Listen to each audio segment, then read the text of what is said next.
Di reuni SMA, suamiku mengejekku di depan semua orang. Walaupun lulusan terbaik, dia cuma jadi ibu rumah tangga beban suami. Seminggu kemudian, perusahaannya terancam bangkrut karena investor rahasia menarik dana triliunan. Besoknya, dia pucat pasi melihatku memimpin rapat direksi, siap menunjukkan bukti kehancurannya.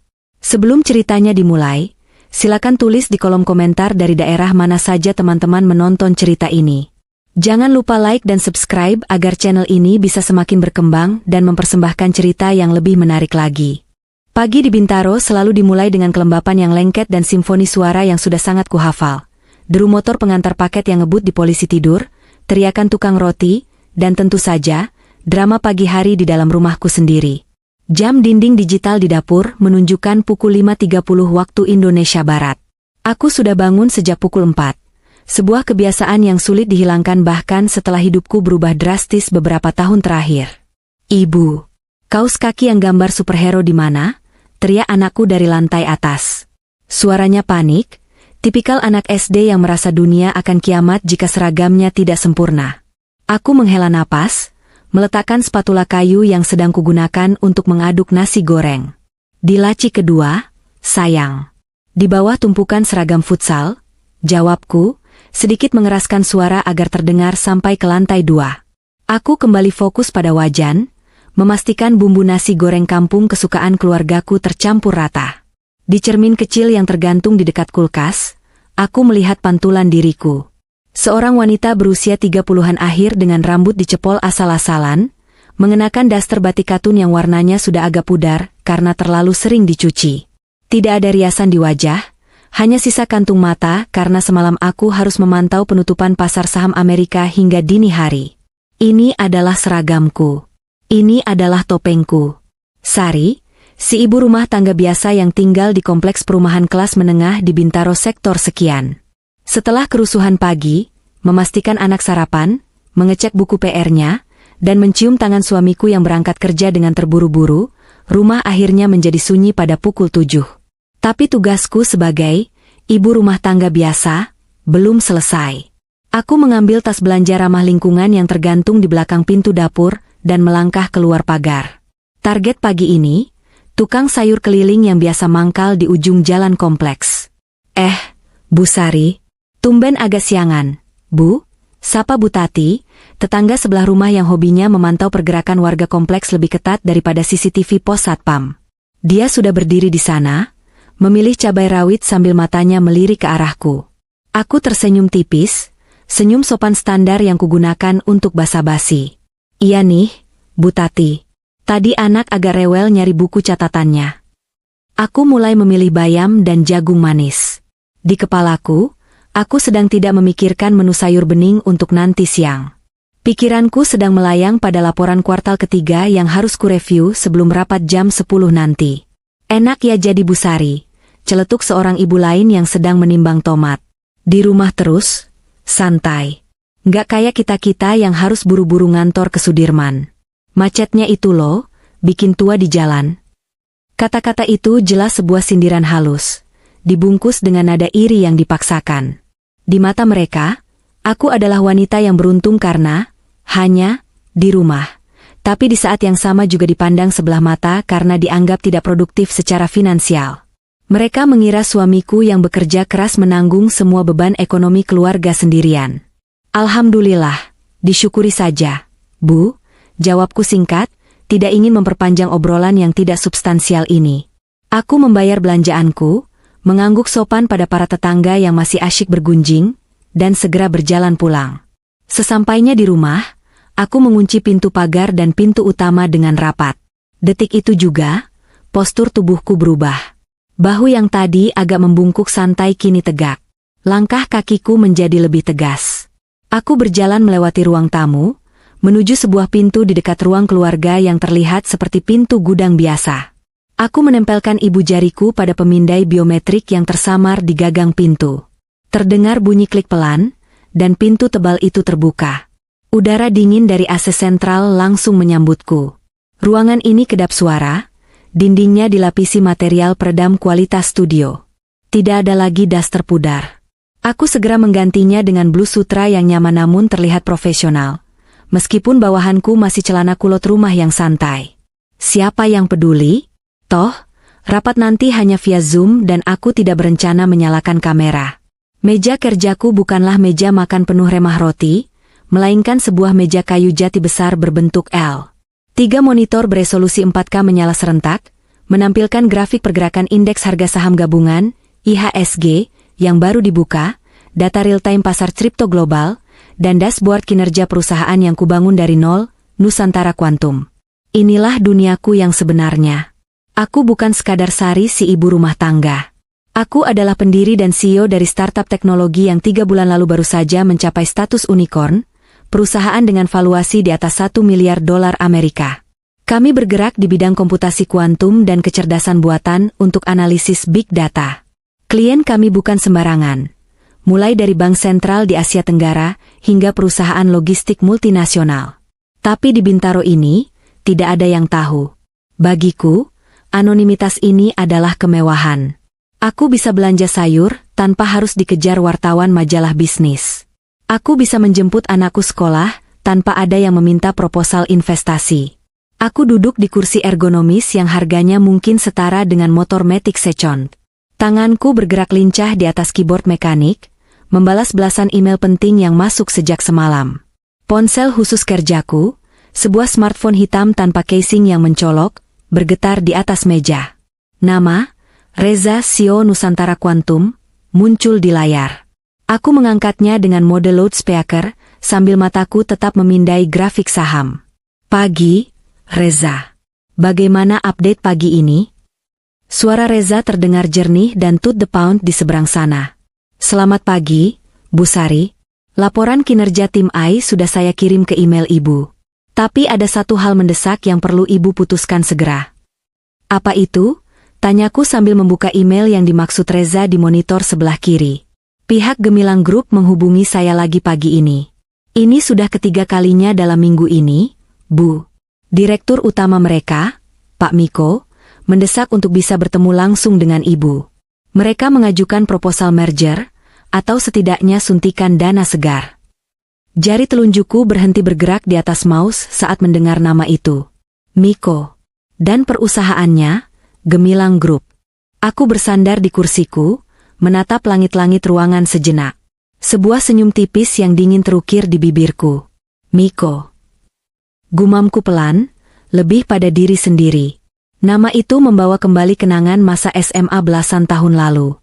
Miko, si ketua OSIS yang populer, anak orang kaya yang selalu merasa dunia berputar di sekelilingnya. Dulu, kami sempat dekat, bahkan bisa dibilang pacaran, sebelum akhirnya sifat aslinya yang arogan dan gila hormat membuatku muak. Dia selalu meremehkan ambisiku. Baginya, perempuan sepintar apapun, ujung-ujungnya hanya akan berakhir di dapur. Bu Sari, masih di sana? Suara Reza menyadarkanku. Ya, saya dengar, Za, jawabku tenang. Apa alasan mereka kali ini? Bukankah bulan lalu kita sudah menolak halus tawaran mereka, karena fundamental perusahaan mereka yang kacau? Betul, Bu. Tapi sepertinya kondisi mereka makin parah. Rumor di pasar, mereka gagal bayar bunga obligasi bulan ini. Mereka butuh penyelamat, dan mereka melihat Nusantara Quantum sebagai satu-satunya harapan karena cash flow kita yang sangat sehat. Aku memutar kursi menghadap jendela besar yang tertutup tirai blackout. Gemilang Group adalah perusahaan warisan keluarga Miko.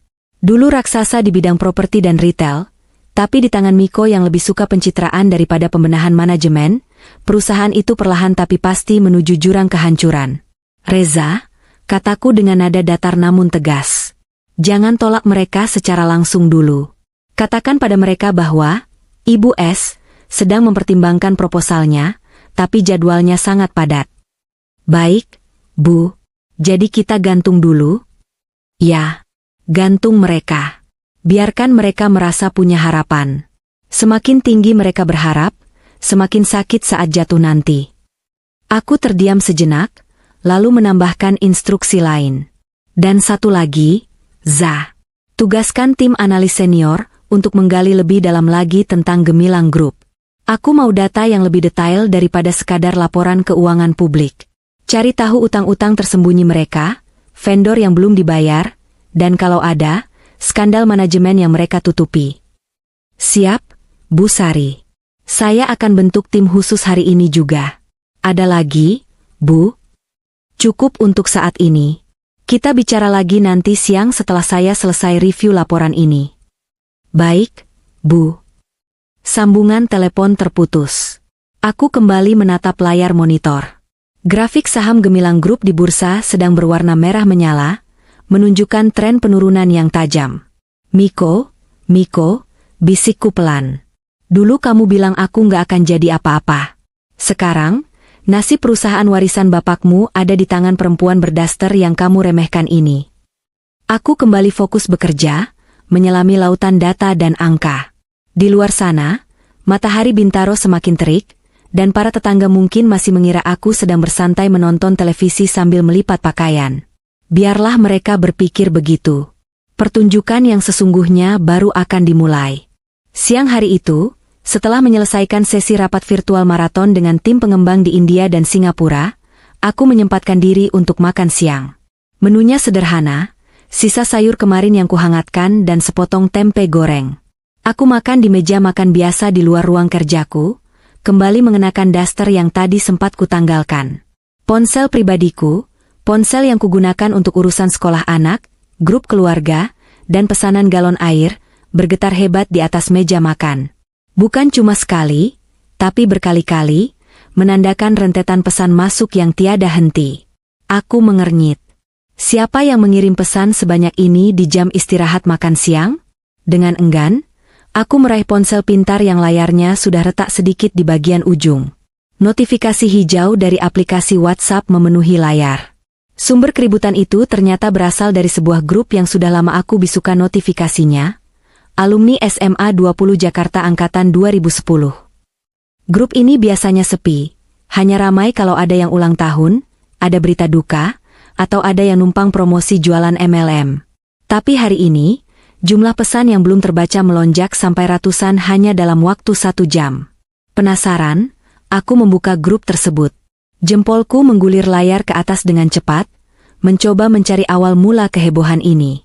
Ternyata, sang admin grup, Dinda, yang dulu sekretaris OSIS dan sekarang sepertinya menjadi ibu sosialita paruh waktu, baru saja memposting sebuah undangan digital yang sangat mencolok.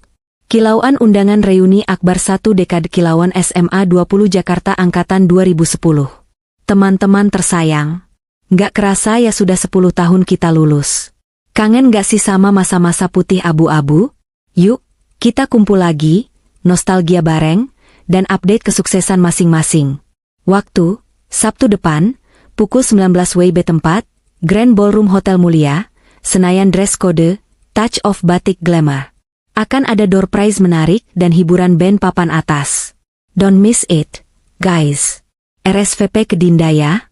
Aku menatap undangan digital yang penuh dengan hiasan glitter virtual itu. Hotel Mulia, Senayan, untuk ukuran reuni SMA angkatan kami yang sebenarnya tidak terlalu kompak. Lokasi ini terasa sangat berlebihan. Biaya sewanya pasti fantastis. Benar saja, di bawah undangan itu, Dinda menambahkan pesan lagi, tenang guys, untuk venue dan catering mewah ini, kita dapat sponsor tunggal dari teman kita yang paling sukses. Siapa lagi kalau bukan? Pak Direktur Miko. Tanda tepuk tangan, tanda tepuk tangan, tanda tepuk tangan. Terima kasih banyak ya Miko. Sudah mau traktir kita semua. Ah, Miko lagi. Rupanya dia sedang butuh panggung untuk memvalidasi egonya yang sedang terluka karena bisnisnya yang morat-marit.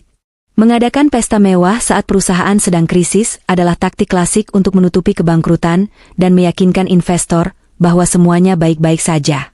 Miko sedang memainkan peran itu dengan sempurna. Pesan-pesan setelahnya berisi pujian setinggi langit untuk Miko. Wah, gila sih Miko. Sukses berat nih Pak Bos. Thanks banget Mik. Jadi nggak enak nih ditraktir di Hotel Bintang 5. Mantap bro. Kelihatan banget ya bedanya yang jadi pejabat korporat. Dan kemudian, sang bintang utama muncul di chat. Miko mengirim sebuah foto. Bukan foto wajahnya, melainkan foto tangan yang mengenakan jam tangan Rolex emas, memegang setir mobil dengan logo Porsche yang terpampang jelas.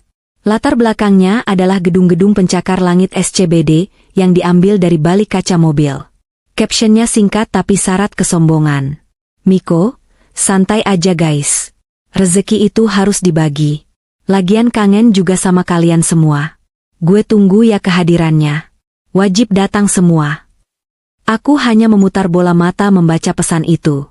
Tipikal Miko, pamer terselubung. Tapi pesan Miko berikutnya membuat darahku sedikit mendidih. Miko, terutama buat teman-teman yang selama ini mungkin cuma sibuk di rumah aja, kayak Sari misalnya. Datang ya Sar. Sekali-kali keluar rumahlah, refreshing. Kapan lagi bisa makan enak gratis di hotel mewah kan? Biar nggak masak terus di dapur. Haha. Aku terdiam menatap layar ponsel. Emoji tertawa di akhir kalimatnya terasa seperti sebuah tamparan. Dia sengaja mengetek namaku. Dia sengaja menjadikanku contoh, teman yang tidak sukses, di depan ratusan anggota grup lainnya. Suasana grup yang tadinya ramai mendadak hening beberapa detik. Beberapa teman mungkin merasa canggung dengan candaan Miko yang kelewat batas itu. Tapi kemudian, beberapa pengikut setia, Miko mulai menimpali dengan emoji tertawa, seolah-olah menghina ibu rumah tangga adalah lelucon paling lucu sedunia. Tanganku gemetar karena menahan emosi. Bukan karena aku malu menjadi ibu rumah tangga, aku bangga dengan peranku sebagai ibu dan istri. Tapi aku marah karena dia merendahkan pilihan hidup seseorang hanya berdasarkan asumsi dangkalnya. Dia pikir karena aku tidak pernah pamer pencapaian di media sosial, berarti hidupku menyedihkan dan hanya berkutat di sekitar kompor dan kasur. Dia tidak tahu bahwa wanita yang dia suruh makan enak gratis, ini bisa membeli hotel tempat reuni itu diadakan jika aku mau. Aku menarik napas panjang, mencoba menenangkan detak jantung yang memburu. Jari-jariku melayang di atas keyboard virtual, hendak mengetik balasan yang pedas. Aku ingin sekali membungkam mulut sombongnya itu. Aku ingin bilang bahwa akulah Ibu S, yang sedang dia kejar-kejar untuk menyelamatkan perusahaannya. Tapi aku menahan diri. Belum saatnya. Membongkar identitasku sekarang hanya akan merusak rencana besar yang sudah kususun. Balas dendam terbaik bukanlah lewat debat kusir di grup WhatsApp. Balas dendam terbaik adalah membiarkan dia menggali kuburannya sendiri. Aku menghapus ketikan marahku. Sebagai gantinya, aku mengetik balasan singkat yang sangat sopan, khas seorang ibu rumah tangga yang penurut. Sari, wah, terima kasih undangannya, Dinda dan Miko. Insya Allah kalau tidak ada halangan mendesak di rumah dan anak sudah aman, saya usahakan datang ya. Sukses terus buat Miko. Send. Aku meletakkan ponsel itu dengan sedikit kasar di atas meja. Nafsu makanku hilang seketika. Nasi goreng di piringku sudah dingin. Oke, Miko, gumamku sambil berdiri dan merapikan dasterku. Kamu mau panggung? Kamu mau pertunjukan? Aku akan datang. Aku akan melihat langsung betapa suksesnya dirimu di istana pasir yang sedang kamu bangun itu. Aku kembali masuk ruang kerjaku, mengunci pintu dari dalam. Kali ini, aku tidak langsung duduk di depan komputer.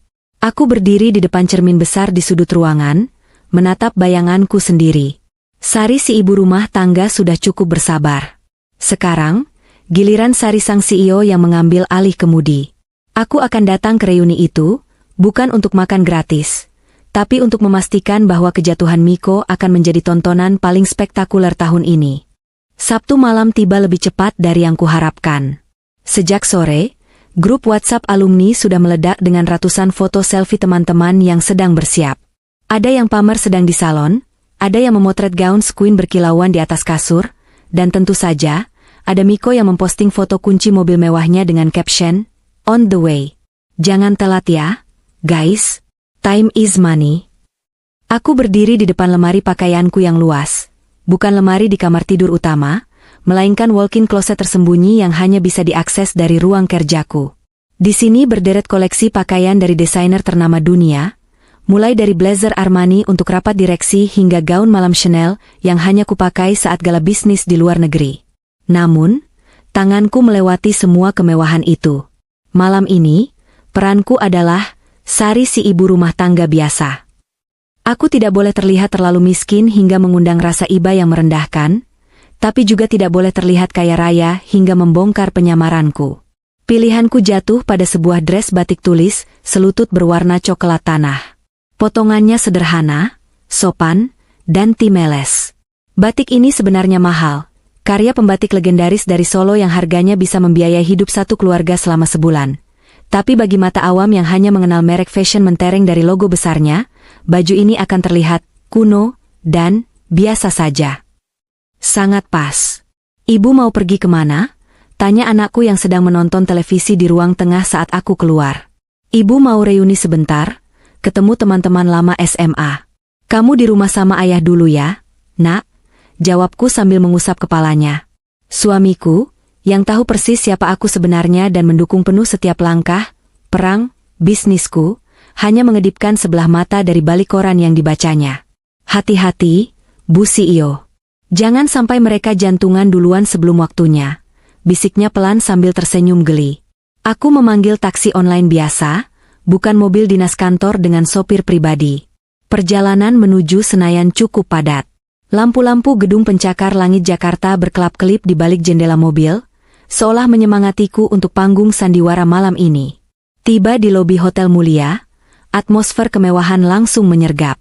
Wangi pewangi ruangan berkelas, lantai marmer yang dipoles hingga seperti cermin, dan deretan mobil mewah yang antre di valet parking.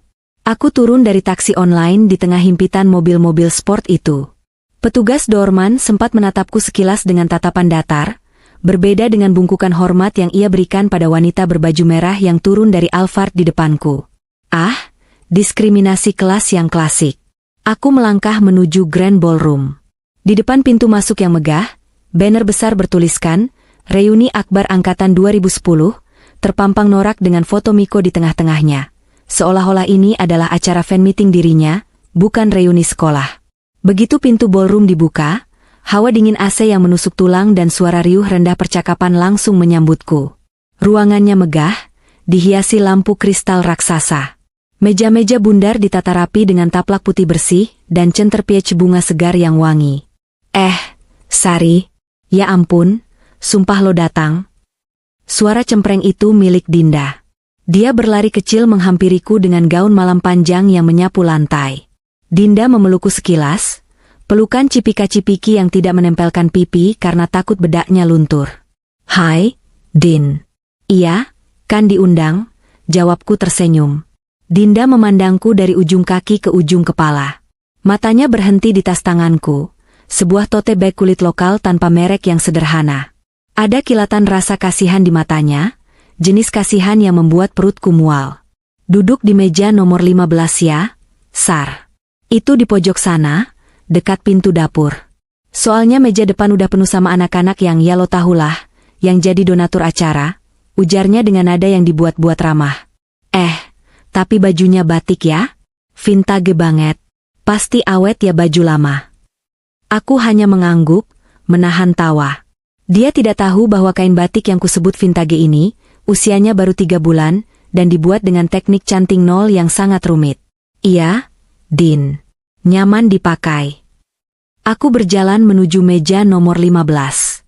Benar saja, posisinya paling belakang, agak gelap, dan jauh dari panggung utama.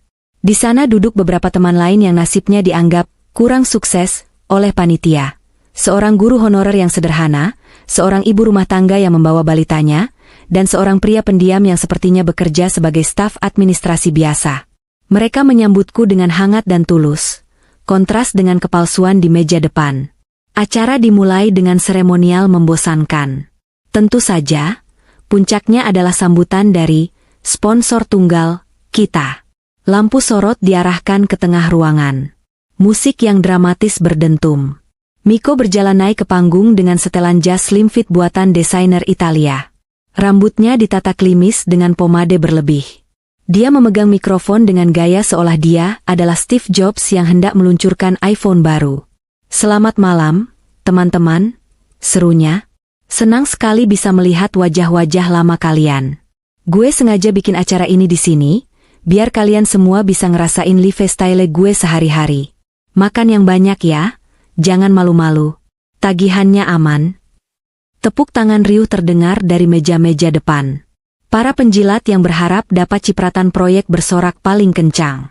Miko tersenyum puas, matanya menyapu ruangan seolah raja menatap rakyat jelata.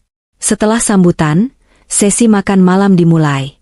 Aku sedang antre mengambil zupa soup ketika tiba-tiba suasana di sekitarku menjadi senyap. Aroma parfum maskulin yang menyengat tercium tajam. Wah, ada Sari.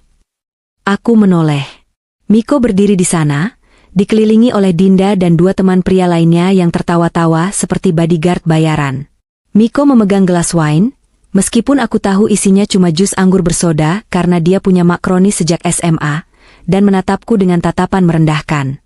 Halo, Miko. Terima kasih makanannya. Enak, kataku sopan, berusaha menjaga nada suaraku tetap datar. Miko tertawa kecil, suara yang terdengar renyah namun tajam. Makan yang banyak, Sar. Di rumah pasti jarang kan makan buffet hotel bintang 5 gini? Maklumlah, kalau cuma ngandelin gaji suami yang pas-pasan, mana bisa. Teman-teman di belakangnya terkikik geli. Dinda menutup mulutnya dengan tangan, pura-pura kaget tapi matanya berbinar senang melihat drama ini. Sayang banget loh, Sar, lanjut Miko, kali ini dia melangkah lebih dekat. Suaranya dikeraskan agar orang-orang di meja sekitar bisa mendengar. Dulu lo itu juara umum satu sekolah. Guru-guru bilang lo bakal jadi orang hebat. Taunya sekarang cuma jadi emak-emak berdaster. Beban suami banget nggak sih? Haha, kuliah capek-capek. Ujung-ujungnya cuma ngurusin panci sama popok. Darahku berdesir panas, merambat naik ke leher. Ini bukan sekadar ejekan, ini penghinaan terhadap martabat setiap ibu rumah tangga di dunia. Dia pikir mengurus rumah tangga itu pekerjaan mudah? Dia pikir kecerdasan seseorang luntur hanya karena dia memilih mengurus keluarga? Tapi aku ingat rencanaku. Amarah ini adalah bahan bakar, bukan nahoda. Aku tidak boleh meledak di sini. Aku meletakkan sendok supku perlahan. Aku menatap lurus ke dalam mata Miko, memberikannya senyuman yang paling tenang, paling misterius yang aku bisa. Hidup itu pilihan, Miko, jawabku pelan namun tegas. Suaraku tidak bergetar sedikit pun. Dan aku bahagia dengan pilihanku. Aku memang sibuk di rumah. Sibuk. Bersih-bersih. Bersih-bersih? Miko tertawa lagi, kali ini lebih keras. Ngepel lantai maksud lo? Ya, semacam itu, jawabku, mataku menatapnya tajam, menyiratkan makna ganda yang hanya aku yang paham. Membersihkan kotoran. Membuang sampah-sampah yang menumpuk. Kadang, ada sampah yang kelihatannya berkilau, tapi aslinya busuk di dalam. Itu yang paling susah dibersihkan. Tawa Miko terhenti sejenak. Dia seperti menangkap sesuatu yang ganjil dalam nada biaraku, tapi egonya terlalu besar untuk memprosesnya. Dia hanya menganggapku sedang membela diri dengan filosofi murahan. Ya udahlah, terserah lo, Miko mengibaskan tangannya, kehilangan minat. Yang penting lo kenyang malam ini. NJ, Sar. Gue mau nyapa teman-teman yang levelnya nyambung dulu. Bye. Dia berbalik, diikuti oleh rombongan sirkusnya, meninggalkan aku yang berdiri tegak di dekat meja prasmanan. Aku menatap punggungnya yang menjauh.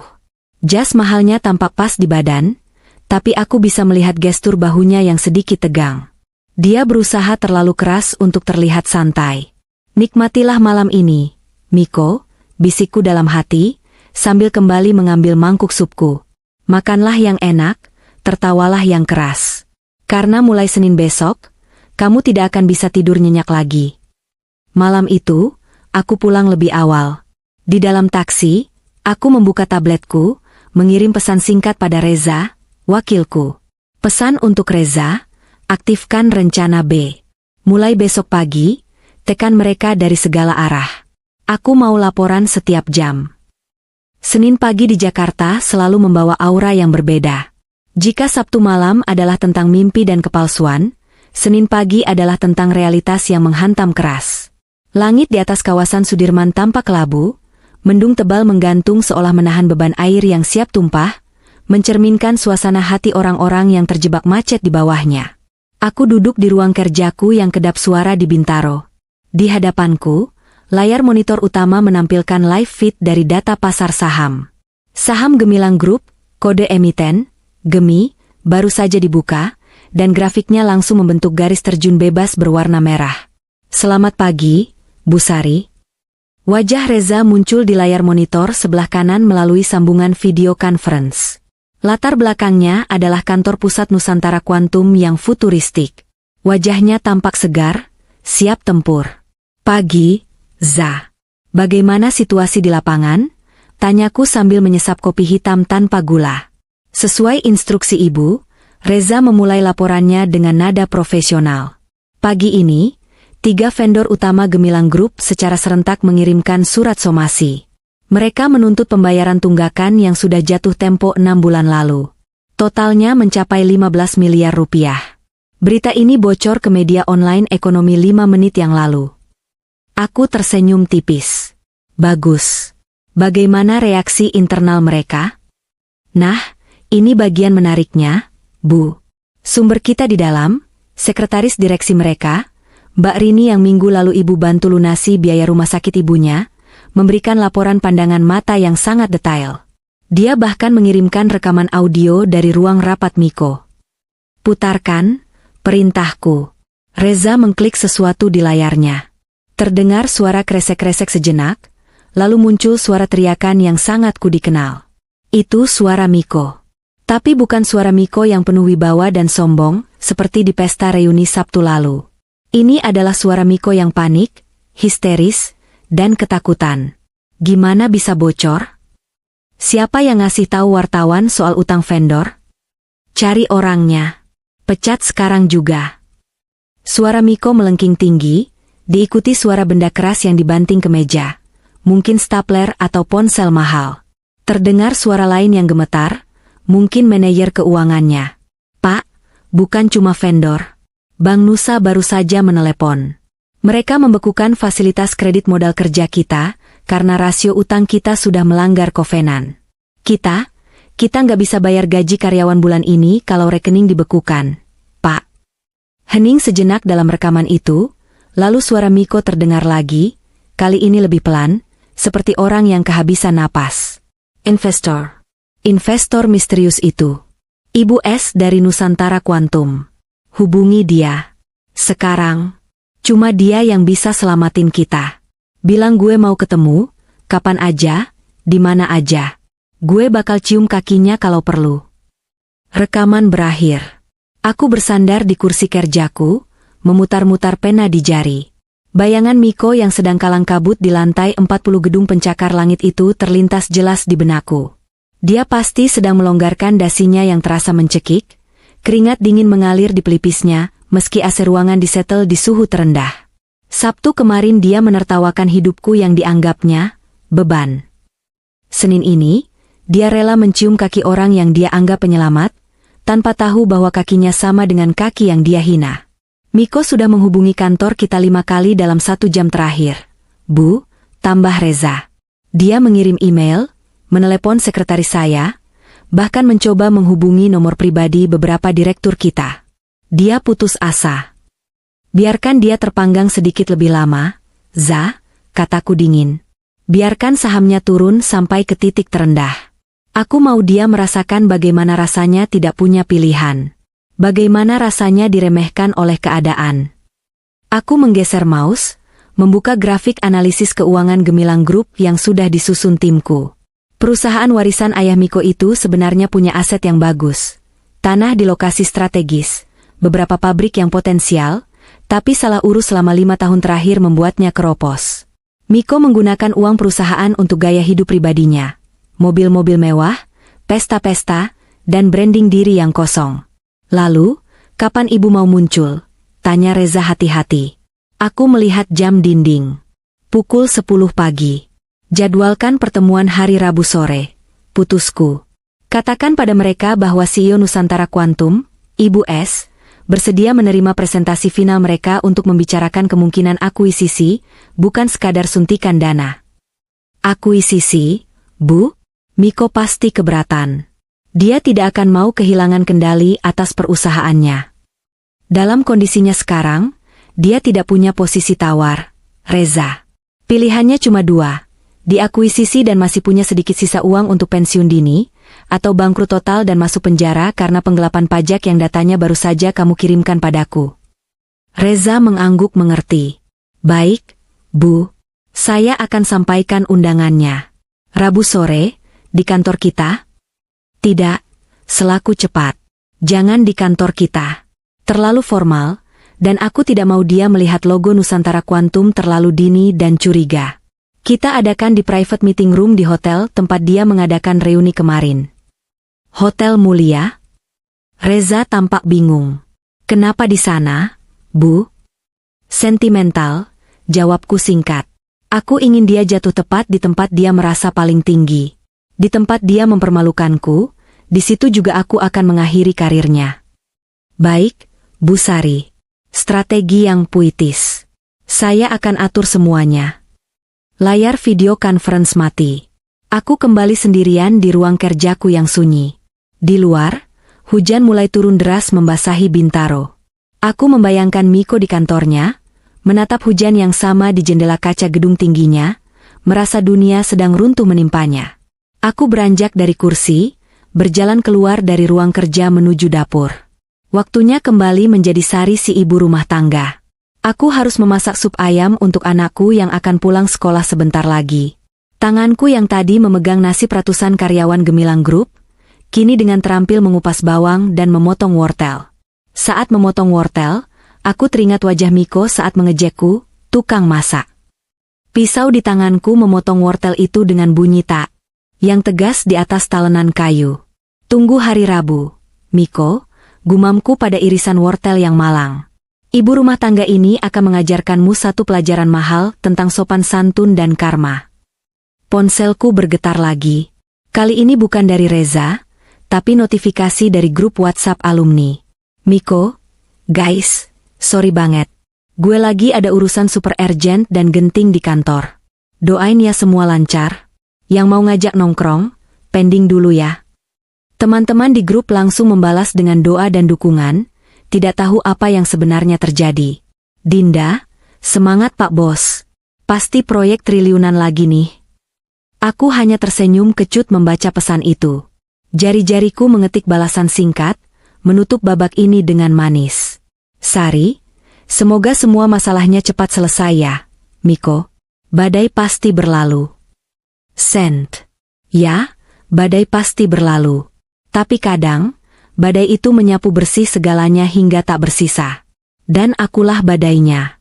Rabu siang, Jakarta Selatan sedang diguyur gerimis tipis yang membuat suasana menjadi melankolis. Namun, di kawasan Senopati yang terkenal sebagai pusat gaya hidup kaum elit ibu kota, roda bisnis dan gengsi terus berputar tanpa peduli cuaca. Mobil-mobil mewah berjejer rapi di depan kafe-kafe estetik, menanti pemiliknya yang sedang membicarakan proyek miliaran rupiah sambil menyeruput artisan kafe. Aku melangkah masuk ke sebuah private lounge di salah satu restoran eksklusif yang biasa digunakan untuk pertemuan tertutup para pejabat dan pengusaha papan atas. Tentu saja, aku tidak datang dengan daster batik andalanku. Pagi tadi, setelah mengantar anak sekolah dan memastikan suamiku membawa bekal makan siangnya, aku menyelinap ke markas rahasia di rumah, mengambil setelan blazer abu-abu carcol buatan desainer lokal, dan merias wajahku dengan gaya bold yang tegas. Di dalam ruangan berpendingin udara dengan aroma lavender dan sandalwood itu, Reza dan 2 orang tim legal kepercayaanku sudah menunggu. Di atas meja marmer hitam, terhampar tumpukan dokumen yang tebalnya menyerupai ensiklopedia. Siang, Bu Sari, sapa Reza, langsung berdiri saat aku masuk. Siang, semua. Silakan duduk. Jawabku sambil meletakkan tas kerjaku. Aku memesan segelas chamomile teh hangat pada pelayan yang membungkuk hormat, lalu langsung menatap tumpukan dokumen itu. Jadi, seberapa parah lukanya?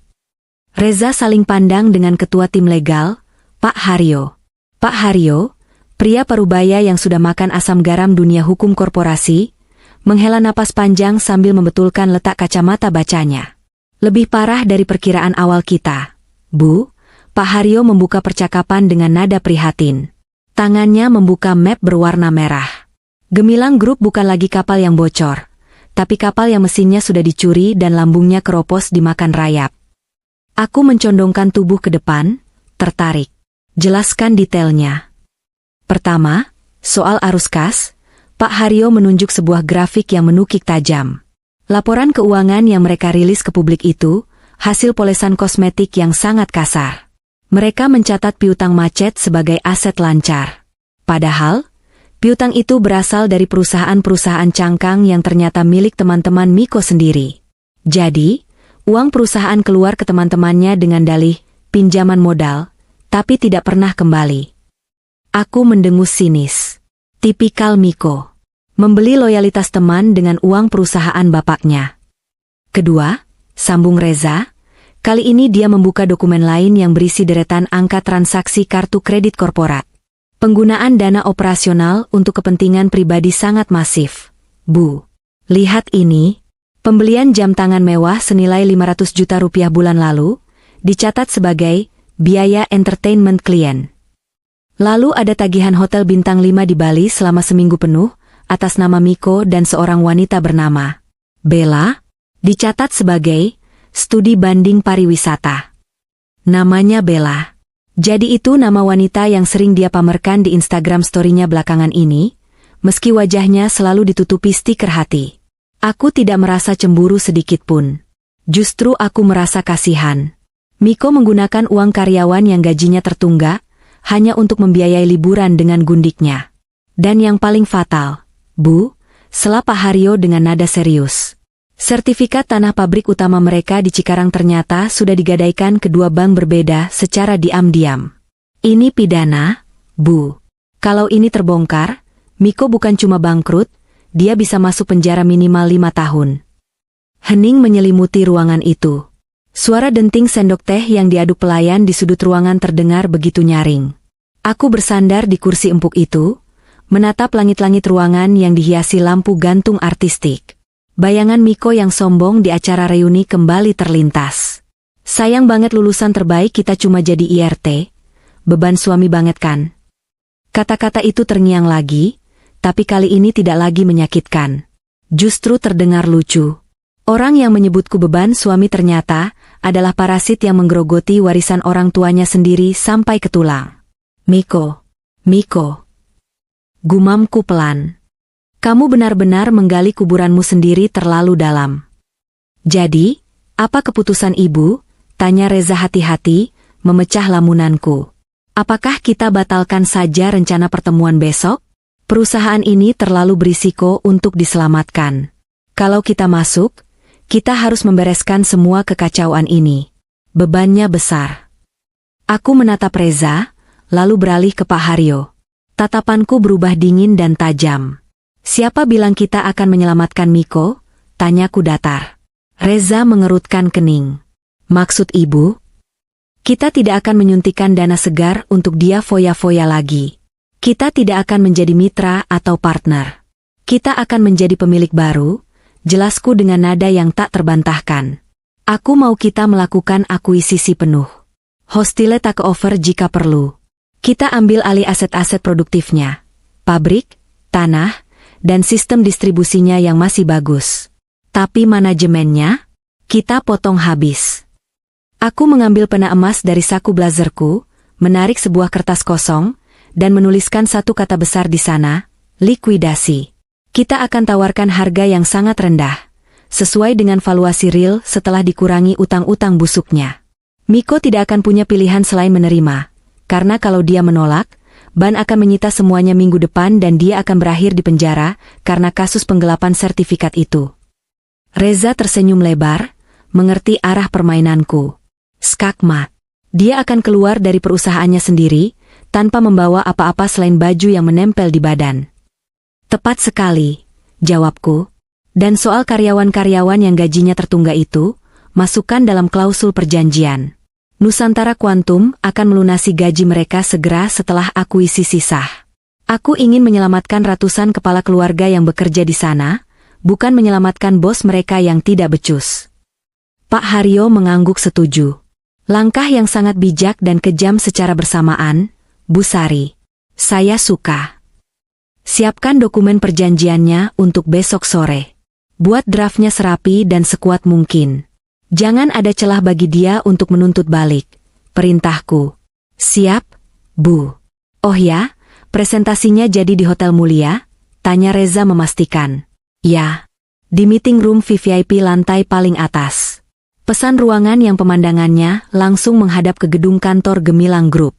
Aku ingin dia melihat kerajaannya yang runtuh dari ketinggian saat menandatangani surat penyerahan kekuasaan. Setelah strategi dimatangkan, aku segera berpamitan. Saya harus pulang sekarang. Sudah waktunya jam jemput anak les piano. Dan saya harus mampir ke pasar, persediaan cabai di rumah habis. Reza dan Pak Haryo tertawa kecil. Mereka sudah terbiasa dengan transformasi kilatku dari CEO berdarah dingin menjadi ibu rumah tangga yang memikirkan harga cabai. Aku keluar dari kafe itu, kembali ke mobilku, dan mengganti blazer mahalku dengan kardigan rajut sederhana. Riasan wajahku hapus dengan tisu basah, menyisakan wajah polos tanpa bedak. Dalam hitungan menit, sari sang CEO lenyap, berganti menjadi sari si ibu rumah tangga. Tapi di dalam tas kerjaku, dokumen yang akan menghancurkan Miko sudah tersimpan rapi.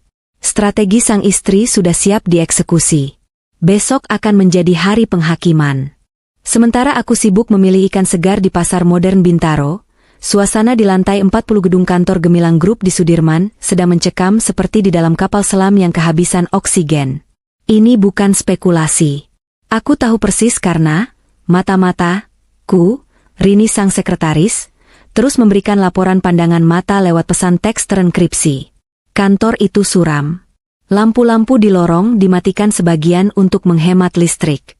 AC sentral sudah dikurangi kekuatannya oleh pengelola gedung, karena tagihan utilitas menunggak 3 bulan. Karyawan bekerja dalam diam, wajah-wajah mereka tegang dan lelah. Gosip tentang PHK massal sudah menyebar seperti virus, membuat motivasi kerja anjlok ke titik nol. Di ruangan direktur utama yang luas, Miko mondar-mandir seperti setrikaan rusak. Kemeja mahalnya kusut, lengan digulung asal-asalan. Di asbak kristal di mejanya, puntung rokok menumpuk menggunung, padahal gedung itu adalah kawasan bebas asap rokok. Aturan tidak berlaku bagi raja yang sedang panik. Mana emailnya? Katanya hari ini mereka kabari. Bentak Miko pada manajer pemasarannya yang berdiri gemetar di pojok ruangan. Belum masuk. Pak, saya terus refresh inbox dari tadi, jawab manajer itu terbata-bata. Jangan-jangan mereka batal? Jangan-jangan mereka dengar gosip soal vendor? Miko mengacak-acak rambutnya frustrasi. Dia tahu, Nusantara Quantum adalah satu-satunya pelampung di tengah lautan badai ini. Investor lain sudah lari terbirit-birit melihat neraca keuangannya. Tepat pukul 15 WIB, saat Miko nyaris melempar laptopnya ke dinding, sebuah bunyi denting notifikasi email terdengar nyaring dari komputer sang manajer. Ting! Bunyi itu seperti suara trompet malaikat bagi Miko. Dia langsung menyambar laptop manajernya. From, Corporate Secretary, Nusantara Quantum Subject, konfirmasi jadwal pertemuan finalisasi proposal. Yetha, Bapak Miko dan Direksi Gemilang Group. Mewakili CEO kami, Ibu S., kami mengonfirmasi ketertarikan Nusantara Quantum untuk menindaklanjuti proposal kerjasama strategis dengan Gemilang Group. Ibu S. bersedia bertemu secara langsung untuk finalisasi kesepakatan pada hari tanggal, Rabu, 20 Desember pukul 16 WIB tempat, VVIP Meeting Room, The Duke Suite, Hotel Mulia Senayan. Harap membawa seluruh dokumen legalitas dan laporan keuangan asli. Pertemuan ini bersifat tertutup dan final. Hormat kami, Corp. Sek Nusantara Quantum. Miko membaca email itu 3 kali, memastikan matanya tidak salah lihat. Senyum lebar perlahan merekah di wajahnya yang kusam. Bahunya yang tadi merosot kini tegak kembali. Matanya berbinar licik. Yes? Teriak Miko sambil mengebrak meja, membuat manajernya terlonjak kaget. Gue bilang juga apa? Mereka butuh kita. Nusantara Quantum itu perusahaan teknologi, mereka nggak punya aset fisik. Mereka butuh gedung kita, tanah kita, posisi kita kuat. Rasa percaya dirinya yang sempat hilang langsung kembali meledak-ledak. Dia lupa bahwa 10 menit yang lalu dia nyaris menangis ketakutan. Dalam otaknya yang narsistik, dia langsung memutar narasi, Nusantara Quantum bukan penolong, tapi partner yang memohon kerjasama. Siapkan materi presentasi yang paling bagus. Masukkan semua angka proyeksi keuntungan masa depan. Jangan kasih lihat utang-utang receh itu, sembunyikan di lampiran paling belakang, perintah Miko berapi-api. Baik, Pak. Tapi, bukankah Ibu S itu terkenal sangat teliti? Apa kita tidak sebaiknya jujur saja soal kondisi? Halah, kamu tahu apa soal negosiasi tingkat tinggi? Potong Miko sombong. Ibu S itu perempuan. Perempuan itu mainnya perasaan. Nanti gue yang bakal presentasi langsung. Gue bakal pakai pesona gue. Asal gue bisa bikin dia terkesan sama visi gue, angka-angka itu nggak penting. Gue yakin dia pasti udah tua, makanya nggak pernah mau tampil di publik. Gampanglah ditaklukkan. Miko merapikan kerah kemejanya, menatap pantulan dirinya di kaca jendela. Gue Miko. Gue selalu menang. Euforia sesaat itu tidak cukup baginya. Dia butuh validasi. Dia butuh penonton. Tangannya merogoh saku celana, mengambil ponsel pintarnya, dan membuka grup WhatsApp alumni SMA. Tanpa ragu, dia mengetik pesan pamer terbarunya. Miko, sorry guys, besok gue bakal agak slow response lagi. Jadwal meeting padat banget sama Big Boss Nusantara Quantum. Doain ya, besok gue bakal close deal proyek merger terbesar tahun ini. Unicorn nomor 1 di Indo akhirnya ngajak gue join. Yah, namanya juga rezeki anak soleh. Level kita emang beda. Pesan itu terkirim. Centang 2 biru. Di rumahku yang tenang di Bintaro, aku sedang melipat pakaian yang baru kering saat ponselku berbunyi. Aku melirik layar dan melihat pesan Miko muncul di notifikasi. Aku tertawa kecil, tawa yang kering dan tanpa humor. Rezeki anak soleh, katanya. Anakku yang sedang mengerjakan PR di meja makan menoleh. Ibu kenapa ketawa sendiri? Nggak apa-apa, nak. Ibu cuma baca cerita lucu. Ada badut yang mau atraksi, tapi nggak sadar kalau panggungnya sudah digergaji. Jawabku santai. Aku kembali melipat ke meja batik suamiku. Ponselku bergetar lagi. Kali ini pesan pribadi dari Rini. Rini, Bu Sari, Pak Miko minta saya booking barbershop paling mahal dan beli dasi baru merek Hermes buat meeting besok. Dia bilang mau tampil ganteng di depan, nenek-nenek kaya, itu. Aku menggelengkan kepala. Nenek-nenek kaya? Miko benar-benar hidup dalam delusi. Dia berpikir akan bertemu dengan wanita tua yang mudah diperdaya, bukan mantan pacar yang pernah dia sebut beban. Aku membalas pesan Rini. Sari, lakukan saja apa maunya. Rini, biarkan dia tampil seganteng mungkin. Semakin tinggi dia terbang, semakin keras bunyinya saat jatuh. Malam itu, aku tidur dengan nyenyak. Tidak ada kegelisahan, tidak ada rasa takut. Semuanya sudah sesuai rencana. Besok, di ruangan VVIP Hotel Mulia, topeng akan dibuka. Dan aku tidak sabar melihat ekspresi wajah Miko saat menyadari bahwa nenek-nenek yang dia remehkan adalah mimpi buruk terbesarnya. Jam di dinding koridor lantai eksekutif Hotel Mulia menunjukkan pukul 15.55 waktu Indonesia Barat. 5 menit lagi menuju waktu yang telah ditentukan. Koridor ini hening, dilapisi karpet tebal bermotif damask warna merah marun yang meredam setiap langkah kaki, menciptakan suasana sakral seolah-olah siapapun yang berjalan di sini sedang menuju sebuah penahbisan, atau dalam kasus Miko, sebuah pengadilan. Aku berdiri di depan cermin besar di ujung lorong, tepat sebelum berbelok menuju The Duke Suite. Aku menatap pantulan diriku sendiri. Tidak ada lagi sisa-sisa Sari si ibu rumah tangga yang tadi pagi berebut bawang merah di pasar becek Bintaro.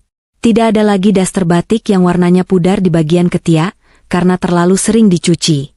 Wanita yang menatap balik dari cermin itu adalah entitas yang berbeda.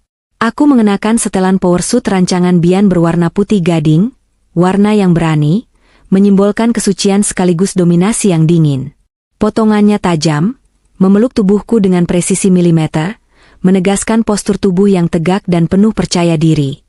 Rambutku, yang biasanya hanya dijepit jedai sembarangan, kini disanggul modern bergaya cignon rendah, licin tanpa satu helai pun yang keluar dari tempatnya, memberikan kesan tegas dan profesional.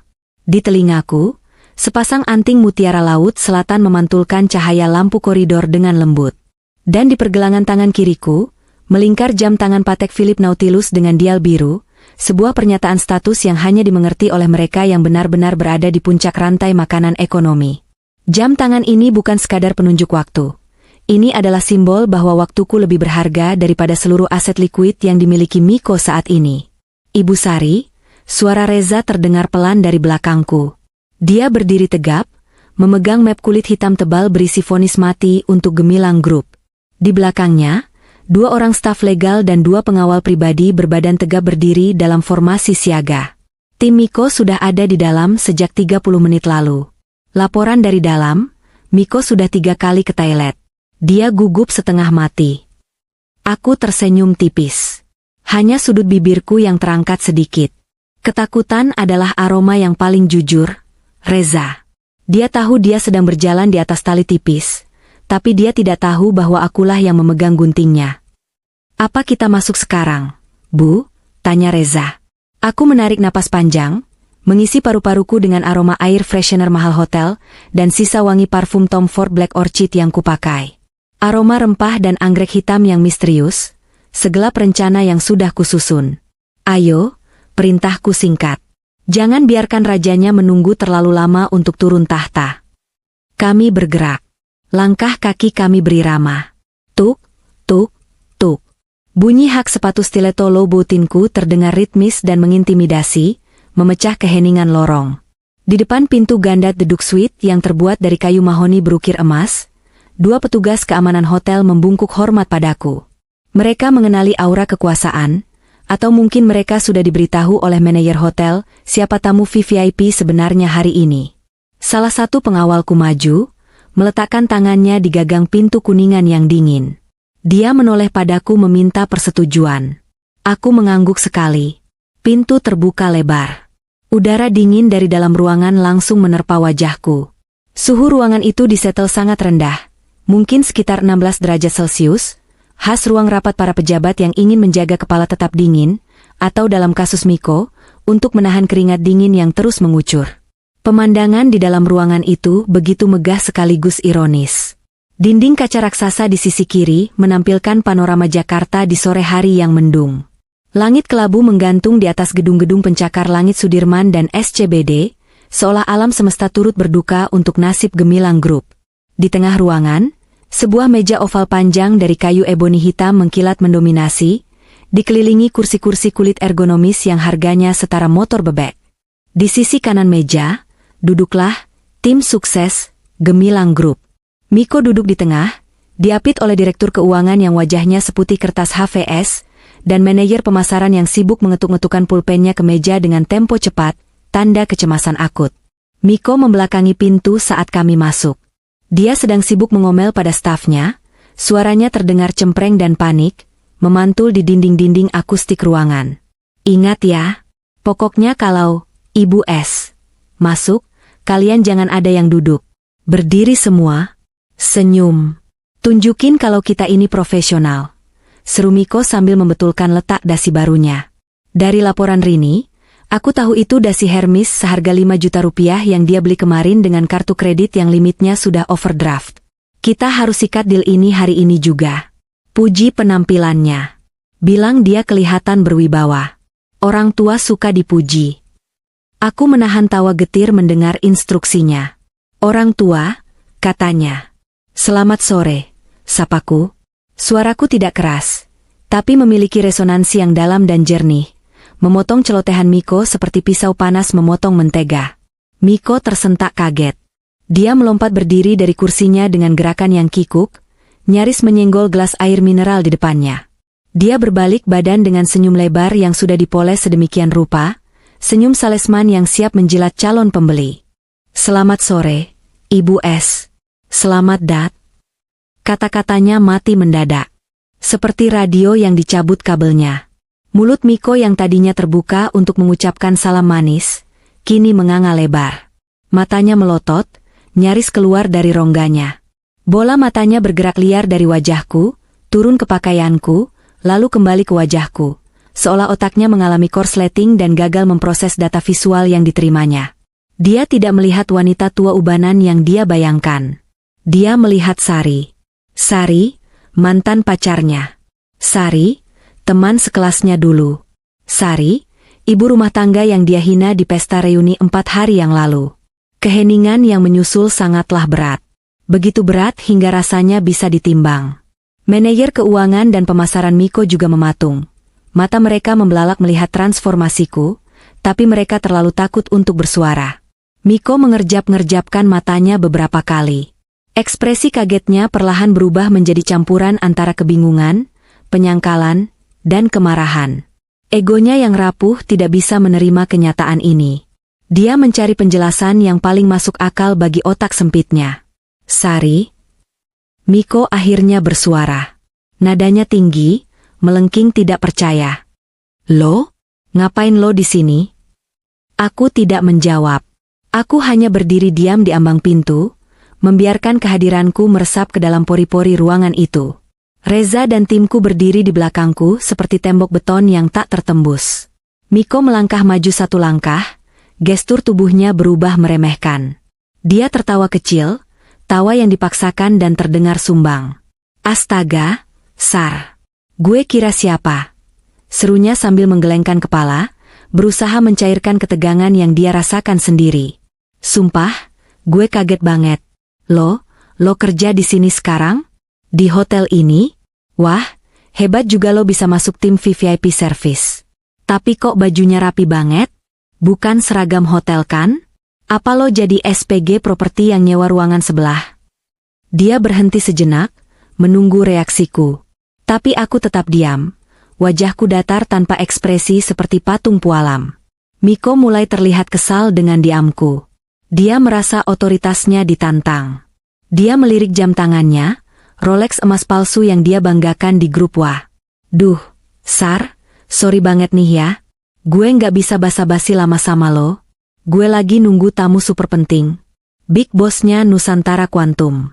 Ini meeting level dewa, bukan tempat reuni kayak kemarin, ujarnya dengan nada mengusir yang kasar. Dia mengibaskan tangannya ke arah pintu. Mending lo keluar deh. Lewat pintu staf di belakang sana, jangan lewat depan, nanti dikira lo nyasar. Nanti kalau meeting gue kelar dan ada sisa kue, gue suruh anak buah gue bungkusin buat lo bawa pulang ke Bintaro. Lumayan kan buat cemilan anak lo? Penghinaan itu meluncur mulus dari lidahnya. Dia masih berpikir dia ada di atas angin. Dia masih berpikir aku adalah pengemis yang mengharapkan remah-remah rotinya. Aku melangkah maju. 1 langkah. 2 langkah. 3 langkah. Aku melewati Miko begitu saja, seolah dia hanyalah perabot tak bernyawa di ruangan itu. Angin dari gerakanku menerbangkan aroma parfumku ke arahnya, membuatnya terdiam. Aku berjalan lurus menuju ujung meja yang lain, tempat kursi, tuan rumah, atau kursi CEO biasanya berada. Reza dengan sigap menarik kursi kulit itu untukku. Aku duduk dengan gerakan anggun namun penuh kuasa. Aku meletakkan tas Hermes Birkin hitamku di atas meja dengan bunyi buk yang tegas, lalu menyilangkan kakiku. Aku menyandarkan punggungku, menatap lurus ke arah Miko yang kini berdiri bengong di tengah ruangan dengan mulut menganga. Duduk, Pak Miko, perintahku. Suaraku tenang, rendah, tapi menggelegar dengan otoritas yang tak terbantahkan. Miko tersentak. Dia menoleh ke kiri dan ke kanan, mencari Ibu S yang asli. Maksud lo apa, Sar? Jangan main-main deh. Itu kursi buat Bu CEO. Lo jangan bikin malu gue. Kalau beliau masuk dan lihat ada mak-mak duduk di situ, bisa batal semua proyek gue. Teriak Miko, wajahnya mulai memerah karena marah. Aku menatapnya tajam. Tatapan yang membuat nyalinya menciut seketika. Saya ulangi sekali lagi, Pak Miko. Silakan duduk, kataku, kali ini dengan penekanan di setiap suku kata. Anda tidak perlu menunggu siapa-siapa lagi. Tamu yang Anda tunggu, investor yang Anda sembah-sembah dalam doa Anda setiap malam, dan Ibu S yang Anda cari selama 6 bulan ini ada di hadapan Anda. Detik itu, waktu seolah berhenti berputar. Miko membeku. Otaknya berputar keras, berusaha menyangkal, tapi bukti visual di depannya terlalu kuat. Dia melihat Reza, orang yang selama ini berkomunikasi dengannya via telepon dan email sebagai CEO Nusantara Quantum, berdiri dengan patuh di sampingku, membuka dokumen dan meletakkannya di depanku. Dia melihat para pengawal yang siaga. Dia melihat caraku duduk, caraku menatap, caraku menguasai ruangan. Ini bukan Sari yang dia kenal. Ini bukan Sari yang mencuci piring di dapur. Enggak mungkin. Miko bergumam, suaranya bergetar hebat. Kakinya lemas, dan dia mundur terhuyung sampai pantatnya menabrak kursi di belakangnya. Dia jatuh terduduk dengan bunyi keras. Lo kan cuma apa? Potongku cepat. Cuma ibu rumah tangga? Cuma beban suami? Cuma lulusan terbaik yang berakhir di dapur? Aku tersenyum miring. Ternyata riset Anda buruk sekali, Pak Miko. Anda terlalu sibuk memoles citra diri sampai lupa mengecek siapa sebenarnya pemain yang sedang Anda ajak bermain. Aku memberi isyarat pada Reza. Dengan gerakan terlatih, Reza mengeluarkan sebuah kartu nama berwarna hitam matte dengan tulisan tinta emas timbul. Dia meluncurkan kartu itu di atas meja marmer yang licin. Kartu itu berputar pelan dan berhenti tepat di depan tangan Miko yang gemetar. Miko menatap kartu itu seolah itu adalah surat kematiannya. Tangannya yang berkeringat meraih kartu itu dengan lambat. Matanya membaca tulisan yang tertera di sana. Sari A. Prawira, Founder and Chief Executive Officer Nusantara Quantum. Miko memegang kartu itu dengan tangan gemetar. Wajahnya berubah pucat pasi, darah seolah tersedot habis dari kepalanya. Napasnya mulai pendek-pendek, tanda serangan panik mulai menyerang. Dia mendongak menatapku, dan untuk pertama kalinya dalam sejarah perkenalan kami, aku melihat ketakutan murni di matanya. Bukan sekadar takut bangkrut, tapi takut pada siapa yang ada di depannya. Dia menyadari, dia baru saja menghina satu-satunya orang yang bisa menyelamatkan hidupnya. Bu Sari. Suaranya pecah, mencicit seperti tikus terjepit. Ini bercanda kan? Lo ngeprank gue kan? Ada kamera kan di sini? Aku menatapnya dengan tatapan datar, tanpa emosi, tanpa belas kasihan. Rapat ini dimulai sekarang, Pak Miko. Saya beri Anda waktu 5 menit untuk mengumpulkan nyawa Anda yang tercecer, menghapus keringat menjijikan itu, dan memulai presentasi. Jika dalam 5 menit Anda masih gagap seperti orang bodoh, saya akan berjalan keluar dari pintu itu, dan saya pastikan besok pagi debt collector bank akan menjadi tamu pertama di kantor Anda. Miko menelan ludah dengan susah payah. Jakunnya bergerak naik turun. Dia melihat ke arah stafnya, tapi mereka semua menunduk, tidak berani menatapku. Miko sendirian. Benar-benar sendirian di hadapan badai yang bernama Sari. 5 menit yang kuberikan terasa seperti 5 tahun penyiksaan bagi Miko. Dia berusaha keras meminum air mineralnya, tapi tangannya gemetar begitu hebat hingga air tumpah membasahi celana bahan mahalnya, menciptakan noda gelap yang memalukan di bagian paha. Dia mencoba mengelap keringat di dahinya dengan tisu, tapi keringat itu terus mengucur deras seperti air terjun. Sementara itu, aku duduk diam, tenang seperti sphinx. Aku membolak-balik halaman laporan keuangan Gemilang Group yang sudah di-markup oleh tim auditku. Suara kertas yang kubalik menjadi satu-satunya suara di ruangan itu, setiap lembarnya terdengar seperti detak jam hitung mundur bom waktu. Waktu habis, kataku dingin, menutup map itu dengan keras. Blam. Miko tersentak. Ya, Bu. Saya siap. Dia berdiri dengan kaki goyah. Dia berjalan menuju podium kecil di dekat layar proyektor. Dia berusaha tersenyum pada manajer pemasarannya untuk meminta slide dinyalakan, tapi senyum itu terlihat seperti ringisan orang sakit gigi. Layar proyektor turun otomatis dari langit-langit. Cahaya terang menyorot, menampilkan slide pertama presentasi mereka. Gemilang Group, sinergi masa depan membangun Indonesia emas bersama mitra strategis. Judul yang bombastis. Khas Miko. Selalu bungkusnya yang bagus, isinya kosong. Selamat sore, Bu Sari dan tim Nusantara Quantum. Miko memulai presentasinya. Suaranya serak, bergetar, kehilangan semua karisma palsu yang biasanya dia banggakan. Kami dari Gemilang Group dengan bangga maksud saya dengan rendah hati, mengajukan proposal kerjasama strategis. Dia menunjuk grafik yang menanjak di layar. Seperti yang Ibu lihat Ibu Sari lihat, Gemilang Group memiliki aset tanah yang sangat luas di Cikarang. Kami memproyeksikan keuntungan 300% dalam 2 tahun jika ada suntikan modal untuk pengembangan kawasan Smart City. Aku membiarkannya bicara selama 10 menit. Aku membiarkannya merangkai kebohongan demi kebohongan. Aku melihat betapa menyedihkannya dia. Pria yang dulu begitu angkuh, yang selalu merasa dirinya pusat dunia, kini terbata-bata mencoba menjual mimpi kosong kepada wanita yang dulu dia anggap tidak becus apa-apa. Setiap kali matanya tidak sengaja bertemu dengan mataku, dia langsung membuang muka, ketakutan. Dia seperti pesakitan yang sedang membacakan pembelaan diri di depan hakim yang sudah memegang palu vonis. Jadi, Miko sampai di halaman terakhir slidenya. Napasnya terengah-engah seolah baru saja lari maraton.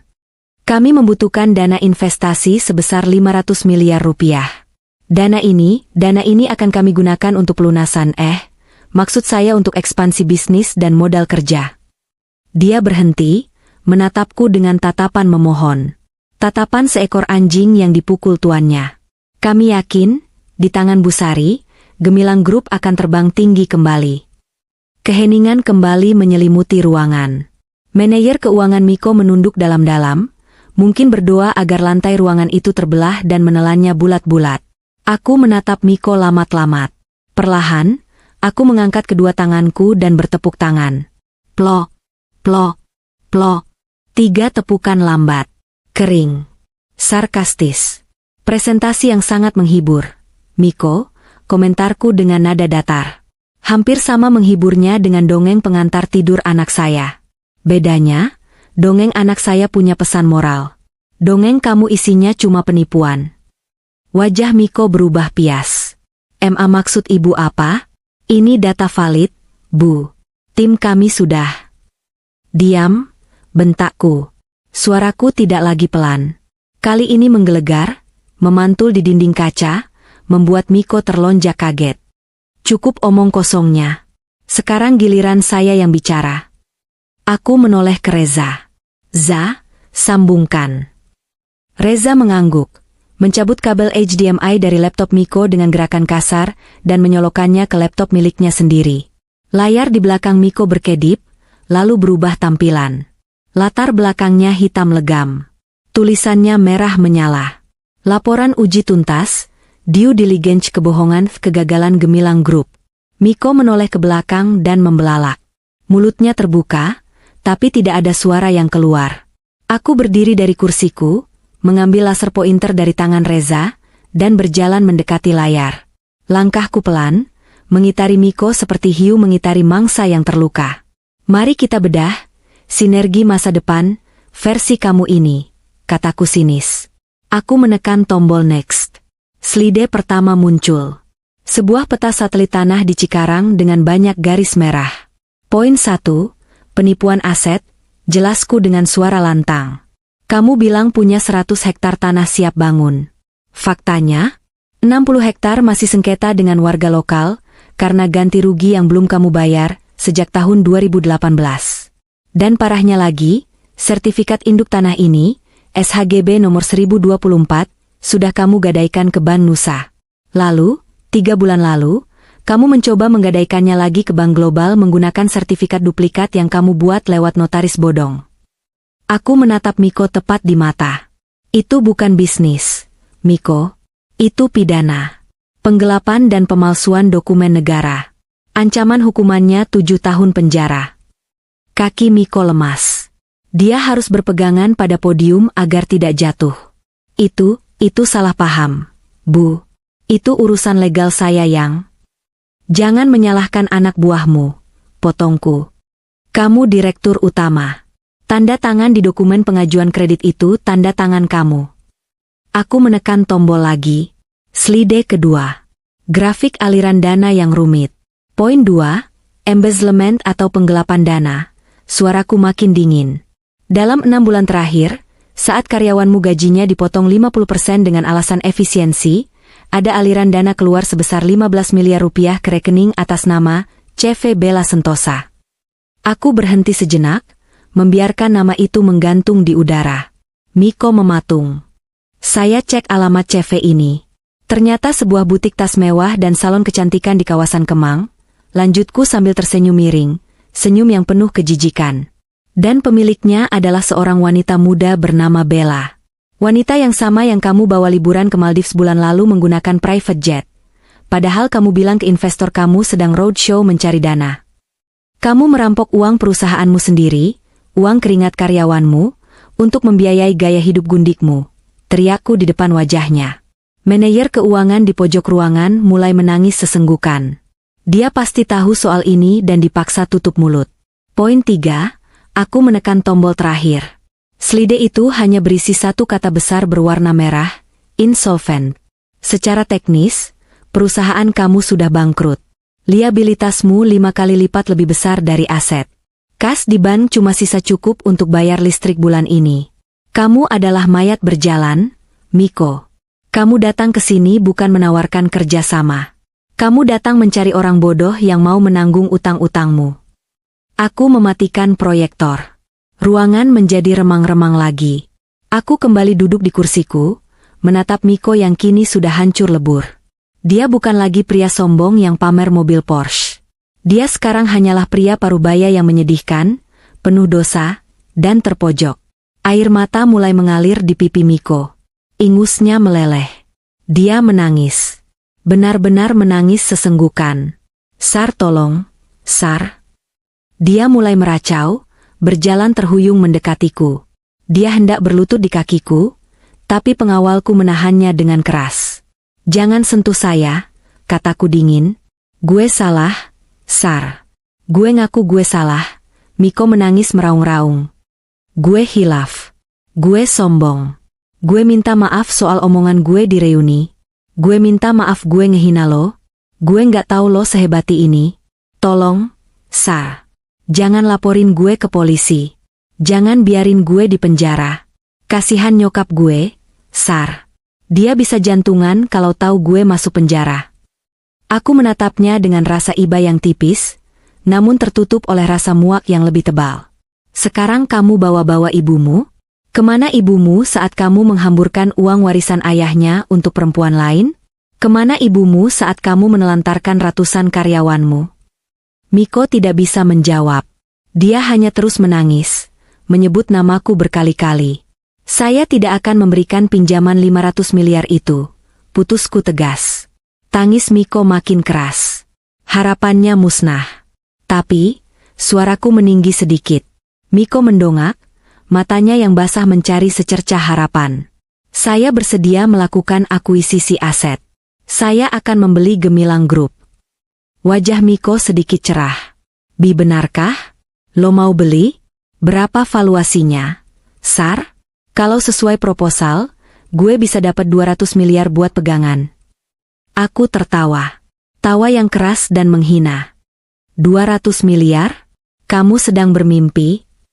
Reza menyodorkan sebuah dokumen tipis ke hadapan Miko. Saya akan membeli seluruh aset bersih Gemilang Group dengan harga likuidasi. Nilainya pas-pasan untuk menutup utang gaji karyawan, utang vendor, dan utang pajak. Sisanya, 0. 0? Teriak Miko histeris. Gue nggak dapat apa-apa. Terus gue makan apa, Sar? Utang pribadi gue gimana? Cicilan mobil gue? Apartemen gue? Itu urusanmu, jawabku tanpa rasa bersalah. Jual mobilmu. Jual apartemenmu. Jual semua jam tangan palsu dan dasi mahalmu. Belajarlah hidup susah seperti orang-orang yang kamu hina. Miko menatap dokumen itu dengan nanar. Ini perampokan, Sar. Gue nggak mau tanda tangan. Silakan kalau tidak mau, kataku santai sambil melihat jam tangan. Kalau kamu tidak tanda tangan sekarang, saya akan keluar. Besok pagi, Bank Nusa akan mengeksekusi jaminan tanahmu, dan polisi akan menjemputmu atas kasus pemalsuan sertifikat. Kamu akan kehilangan semuanya dan masuk penjara. Pilihan ada di tanganmu. Menjadi miskin tapi bebas, atau menjadi miskin di dalam sel. Miko gemetar hebat. Dia melihat ke arah manajer keuangannya, yang mengangguk pelan sambil berbisik. Tanda tangan saja, Pak. Itu satu-satunya jalan keluar.